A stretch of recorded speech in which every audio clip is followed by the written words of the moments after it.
O título da mensagem de hoje é muito afeito a quase todos os nossos ouvintes,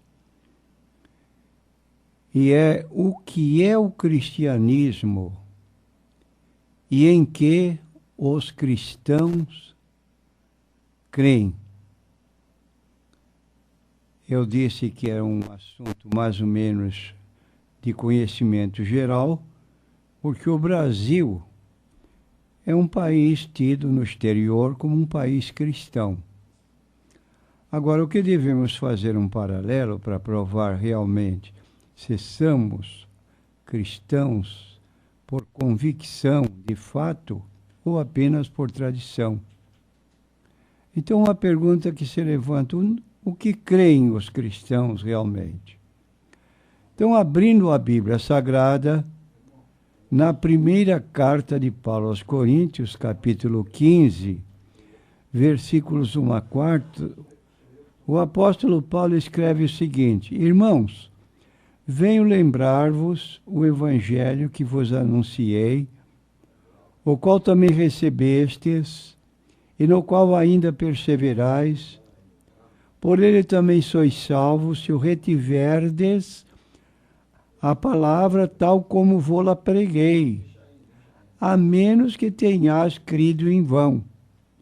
Antes de tudo, vos entrego também o que recebi, que Cristo morreu pelos nossos pecados, segundo as Escrituras, que foi sepultado e ressuscitou ao terceiro dia, segundo as Escrituras.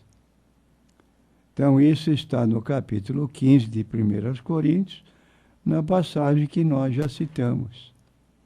Então, nós temos aqui algumas considerações. Em primeiro lugar, o fato histórico. Cristo morreu. É conhecimento mundial, maiormente, dos cristãos. A segunda pergunta é a razão por que ele morreu. E o texto bíblico declara que ele teve uma morte que nós chamamos vicária. Esta palavra vicária significa que ele morreu por nós, tomou o nosso lugar, porque afinal de contas, quem é pecador somos nós. E ele tomou o nosso lugar. E morreu, foi sepultado, provando que Jesus tinha um corpo de carne e ossos como nós. E foi ressuscitado ao terceiro dia e foi visto por muitas pessoas, diz o apóstolo Paulo, sendo de uma vez que ele foi visto por mais de 500 irmãos. De forma clara, esta é a crença do cristianismo. O cristianismo é o único entre todas as outras formas de crer, porque o cristianismo é mais um relacionamento do que uma prática religiosa. Ao invés de aderir a uma lista, faça isso e não faça aquilo, o objetivo do cristianismo é cultivar uma forma de andar próximo ao Deus Pai. Esse relacionamento se torna possível por causa da obra de Jesus Cristo e do ministério na vida do cristão. E então diz a Bíblia que o nosso coração deve ser o templo do Espírito Santo. E aí há uma recomendação na carta de Paulo aos Efésios: não entristeçais o Espírito Santo de Deus, no qual fostes selados para o dia da redenção. De modo que os cristãos creem que a Bíblia é a palavra inspirada e inerrante de Deus, e que seus ensinamentos são autoridade final, como lemos em 2 Pedro, capítulo 3, versículo 16. Toda a Escritura divinamente inspirada é proveitosa para ensinar, redarguir, corrigir, instruir em justiça, para que o homem de Deus seja perfeito e perfeitamente instruído para toda boa obra. Além disso, nós lemos mais em 2 Pedro, segunda carta de Pedro, capítulo 1, versículos 20 e 21, ele declara: porque a profecia nunca foi dada por vontade de homem algum, mas os homens santos de Deus falaram inspirados pelo Espírito Santo. De modo que a Bíblia é, como dissemos, inerrante palavra de Deus. Quando alguém, meu prezado ouvinte, meu irmão na fé, se alguém perguntar para você, mas o papel aceita tudo? A Bíblia é um livro comum como os outros livros quaisquer. Enganam-se. Porque se você abrir a Bíblia no Antigo Testamento e procurar as profecias que lá estão escritas e compará-las com o Novo Testamento, mormente com respeito à pessoa de Cristo, você vai poder concluir satisfatoriamente que tudo que os profetas falaram a respeito da pessoa de Cristo e outros mais acontecimentos profetizados, todos eles se deram. Então a Bíblia é um livro de profecias corretas. Qualquer tipo de religiosidade, de organização religiosa cuja liderança seja constituída de pessoas que se ufanam de serem profetas de Deus e quando manifestaram a sua profecia para tempos futuros caíram no escândalo, porque nenhuma delas se cumpriu. Esses tais são considerados como falsos profetas. Podem ter falado em nome de Jesus, podem ter usado o nome até de Jeová. Nada disso apoia profecias falsas. Então o cristianismo ensina que Jesus Cristo andou aqui por esta terra, sendo completamente Deus, e assim da mesma forma completamente homem, numa linguagem mais compreensiva para os que não ouvem. Nós lemos na Bíblia que Jesus, sendo Deus, Filipenses capítulo 2, versículo 6, não usurpou esse cargo, mas sendo Deus, se tornou homem e achado na semelhança de homem, foi até a morte, e morte execrável de cruz. Então Jesus em terra tinha duas naturezas, 100% Deus, 100% homem. Como Deus, Jesus podia dizer ao homem doente que pediu a cura para o seu corpo, Jesus dizia: levanta-te e anda, para que saibais que o Filho do Homem tem na terra esse poder. Podia dizer à mesma pessoa: filho, perdoados estão os teus pecados. Isso trazia admiração para os presentes, porque indagavam de si mesmo: quem pode dizer que ele perdoa pecados se só Deus pode perdoar pecados? Mas Jesus tinha autoridade para perdoar pecados. Tinha autoridade para ser adorado. Tinha autoridade para poder curar enfermos. Então, Filipenses capítulo 2, versículo 6, que sendo em forma de Deus, não teve por usurpação ser igual a Deus, mas esvaziou-se a si mesmo, tomando a forma de servo, e encontrado na forma de semelhante aos homens, humilhou-se a si mesmo, sendo obediente até a morte, morte de cruz. Por isso Deus o exaltou soberanamente e que lhe deu um nome que é sobre todo nome, para que ao nome de Jesus se dobre todo o joelho dos que estão nos céus, na terra e debaixo da terra, e toda a língua confesse que Jesus Cristo é o Senhor, para a glória de Deus Pai. Filipenses capítulo 2, versículos 6 a 11. Pode conferir na sua Bíblia. E os cristãos creem que após sua morte na cruz, Jesus foi sepultado, ressuscitado e agora está sentado à direita do Pai, intercedendo por nós, crentes no Senhor Jesus Cristo.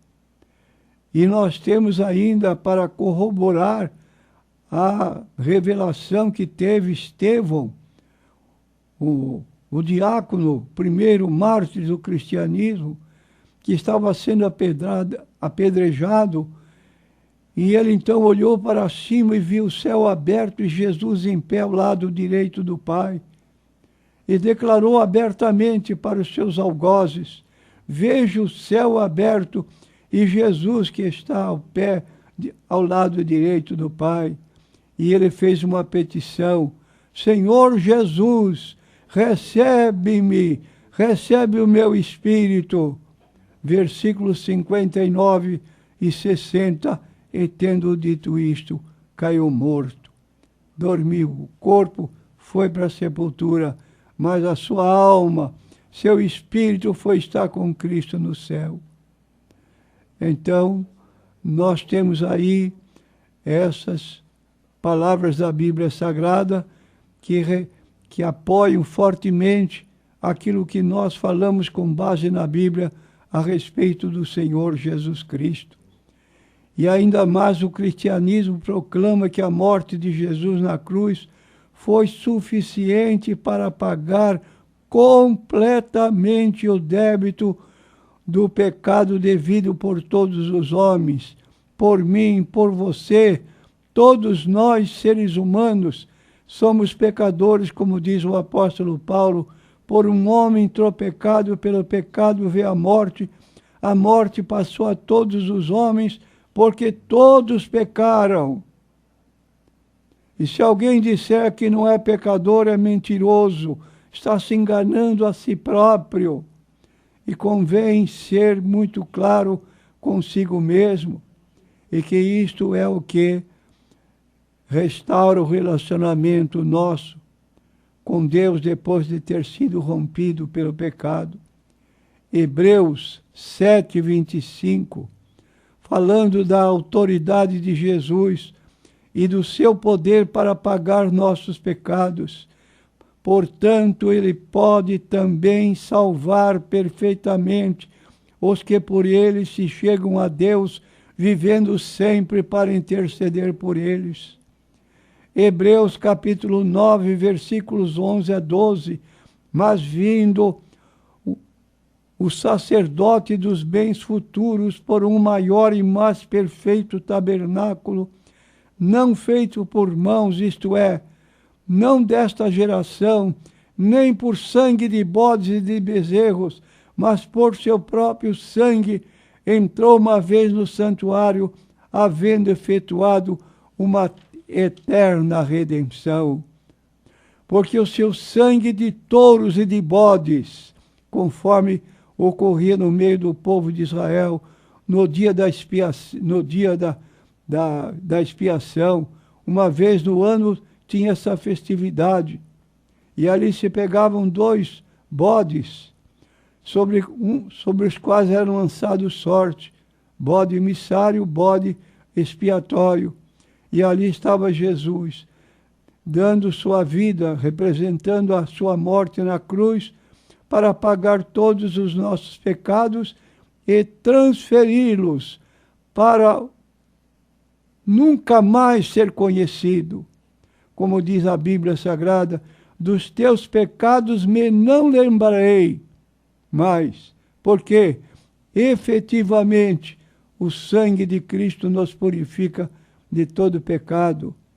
E diz ainda o livro de Hebreus, capítulo 10, versículo 10, na qual vontade temos sido santificados pela oblação do corpo de Jesus Cristo feito uma vez, significando que a obra da redenção na cruz do Calvário não se repete.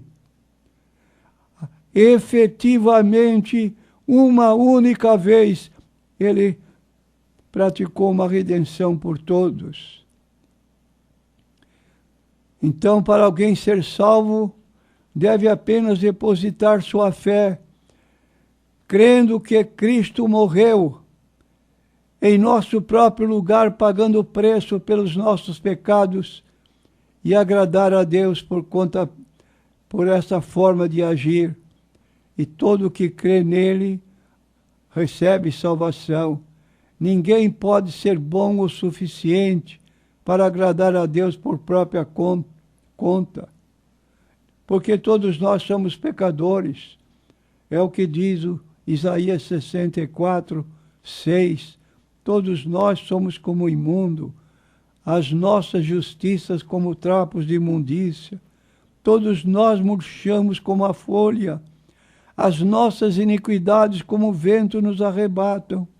E já ninguém há que invoque o teu nome, que se desperte e te detenhas, porque escondes de nós o teu rosto e nos fazes derreter por causa das nossas iniquidades.